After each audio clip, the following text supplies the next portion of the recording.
每日凌晨3點，呢間位於香港長洲島嘅小食店，總係會發出有規律嘅爐火爆裂聲。而島上面嘅居民一早已經習慣，從來都唔會驚慌。每朝3點半我翻嚟咧就透火就煲水，大概煲1個鐘。咁啊，之後嗰1個鐘頭咧，我不斷係咁搞。我哋家應該係81年嘅，今年係1米幾嘅大桶，將近3個鐘頭嘅熬製，3代人嘅手作堅持，呢個就係被長洲居民追捧咗81年嘅島上美食——長洲艇仔粥。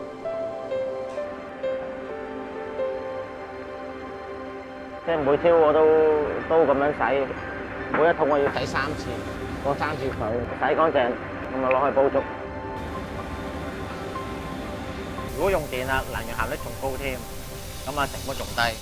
但係如果煲出嚟嘅效果咧，冇火水爐係咁好，可以谷到啲米喺裏邊係滾動。火爐前面呢一位叫黎永森，用火水爐煲粥係佢阿嫲喺1938年開辦粥鋪嘅時候就有嘅做法。煮粥唔係一件難事，眼前呢煲粥難就難在要等水滾嗰陣時先至可以落米。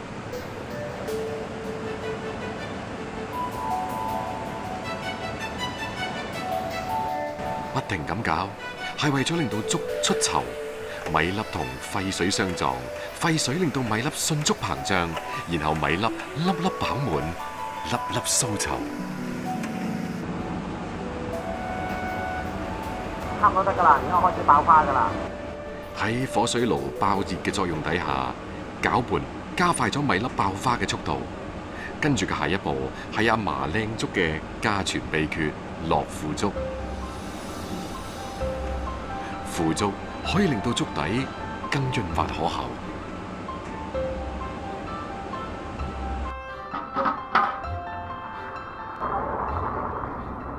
好得啦，啲粥好靚好靚。黎恩記粥鋪喺長洲島可謂無人不知、無人不曉。黎永森係黎恩記嘅第3代傳承人，為咗阿嫲嘅呢碗粥，黎永森除低咗中環白領嘅西裝，開始每日圍住呢個爐頭打轉，一轉就係20年。多謝先啊 ，OK。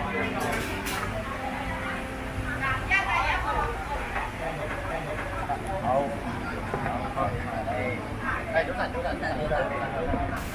其實我由細到大個夢想咧係做生意，但係一定唔係飲食業，更加唔係粥鋪。我由細到我見我爸真係好辛苦，即係大汗揼細汗，好天曬落雨揼，咁啊有時天氣凍，凌晨3點幾又要起身，咁有時見佢做到腰酸骨痛翻嚟屋企，就覺得有血有汗。為咗傳承阿嫲同爸爸嘅手藝，黎永森左手攞湯殼，右手攞麵乾，面對轉業困難同壓力，撲面而嚟。最辛苦係覺得個熱度係好辛苦，好辛苦。我成日都辣到啊，做下做到有一排做個神經痛啦，企喺度都痛嘅，好辛苦，好辛苦，好辛苦。除咗一碗新鮮滾熱辣嘅粥，黎恩記仲有一種引以為豪嘅地氣小食——牛脷酥。牛脷酥、鹹煎餅同油炸鬼被稱為老廣嘅遊戲三寶。相比起老廣早餐嘅標配油炸鬼，令到老廣欲罷不能嘅鹹煎餅、牛脷酥似乎唔太出眾，甚至有啲後生仔連聽都未聽過。牛脷酥並唔係喺酥裏邊加咗牛脷，而係佢嘅形狀好似牛脷而得名。牛脷酥嘅主要材料有南乳、雞蛋、麵粉同糖。要做一口酥香可口嘅牛脷酥，秘訣嚟自麵團。嗱，而家就落啲調味啦，落啲鹼水啦，咁啊等佢唔好起得咁快啦，慢慢搞，因為要搞到鹽啊，慢慢去溶晒，同埋嗰啲種咧，慢慢溶晒落去。咁啊溶咗之後咧，到時一猜嗰陣時咧，一攤佢會自己慢慢會升嘅，咁啊睇最靚嘅。用手猜咧，咁啊猜翻啲頭先喺機咧攪唔勻嗰啲麵粉，咁啊猜咗之後咧，咁啊可以起筋啦。要猜到佢滑晒，咁啊成個麵就好好食噶啦。切塊壓形，放置高溫嘅油鑊，用猛火炸，炸到表面金黃，中間淺白嘅時候就可以起鑊。咁樣嘅牛脷酥唔單止有油炸鬼嘅鬆軟口感，仲有淡淡嘅鹹香味，撈住粥嚟食，可解油膩。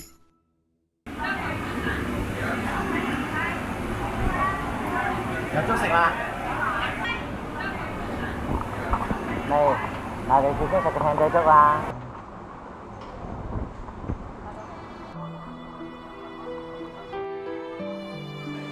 綿潤油滑嘅粥底，加埋魷魚、豬皮、魚餅、魚片、衰牛肉同花生，1分鐘嘅猛火快拌，一碗獨具長洲特色嘅艇仔粥應運而生。配埋牛脷酥、油炸鬼、鹹煎餅、白糖糕，伴隨住陽光捐入去大家嘅味蕾，叫醒咗長洲一日嘅幸福。黎永森話：黎恩記已經俾長洲居民追捧咗整整80幾年，佢要再長學20年，成就100年老店。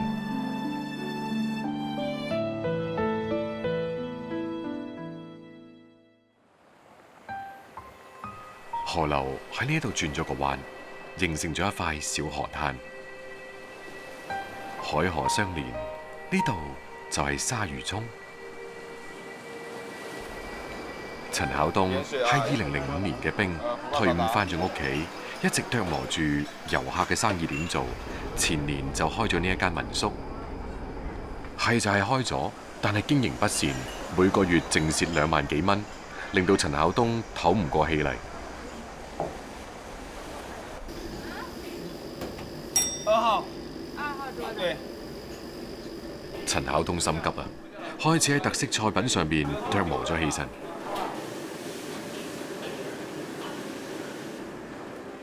陳巧東自細就喺呢一片海裏邊游水，佢對海裏邊嘅一切都了如指掌。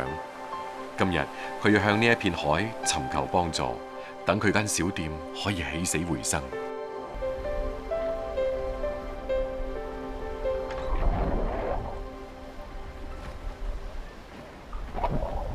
今日海況唔錯，水流唔急。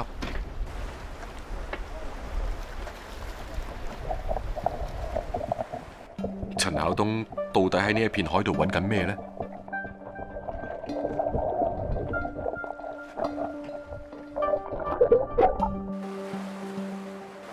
它這種有一些是帶點刺，它有一些是就反正奇形怪狀吧。我10來歲的時候發現有這個東西，我挖回去給我爸看，他說這個叫刺蠔，後面我就經常來挖。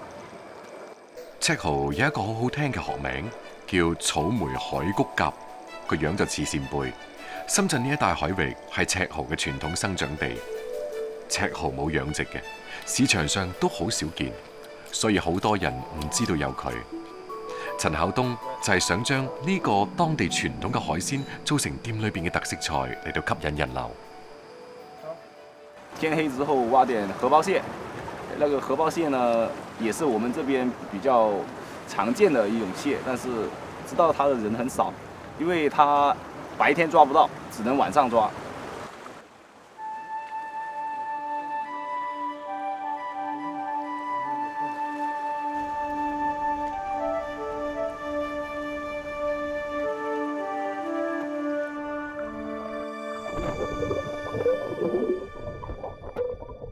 陳巧東講嘅荷包蟹，本地人叫雷公蟹。傳說話，一旦俾呢一隻蟹咬到，只有雷公嘅叫聲先至可以令佢鬆口，而且殼上面嘅紋路好似閃電劈落嚟，所以民間就叫佢雷公蟹。因為白天它躲在洞裡面，它晚上才出來找吃的，所以一天黑就很容易抓到它。它動作特別慢，所以說用手抓的話都比較容易。雷公蟹係呢一片沿海漁民自古以嚟嘅美食，但係難登大雅之堂，因為普遍肉小殼硬，但係呢啲都並唔妨礙佢嘅鮮甜。今日係星期六，太太同細路都嚟鯊魚涌玩。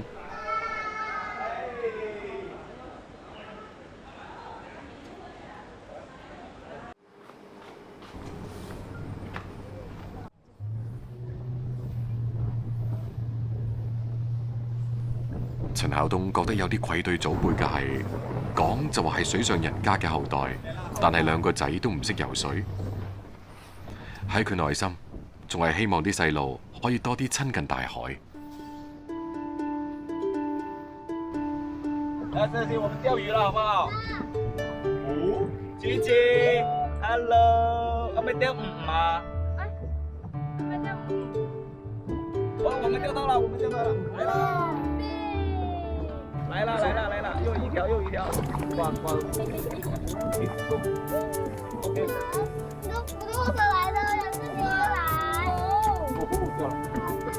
不要打方向，抓緊方向來啊！落油鑊炸香，顏色到金黃撈起，將鹹蛋黃炒碎，再倒入炸好嘅雷公蟹，翻炒回鑊，蛋黃均勻咁包住蟹肉，呢味火爆雷公蟹就搞掂。同聞名嘅避風塘炒蟹有幾分類似，但係又唔同。鹹蛋黃浸透蟹肉，蟹肉香甜，鮮味濃郁，入口焦香，脆而唔爛。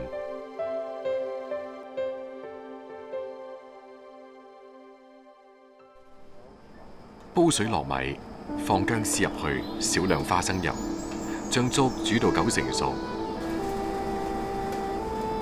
再將雷公蟹倒入去，加花生醬、白糖、胡椒粉等，炆煮5分鐘。最後灑啲蔥花，美味嘅雷公蟹粥就出爐啦！米香味同海鮮味交織喺一齊，米中帶鮮，香滑順口。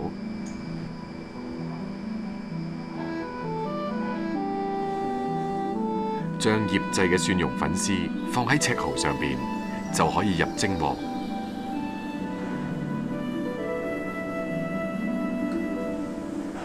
簡單方便，更加係保留赤蠔嘅原汁原味。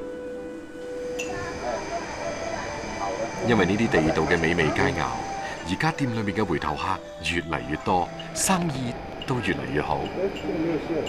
客人來到我這裡，就像看到老朋友一樣的感覺，所以說我還是比較滿足吧。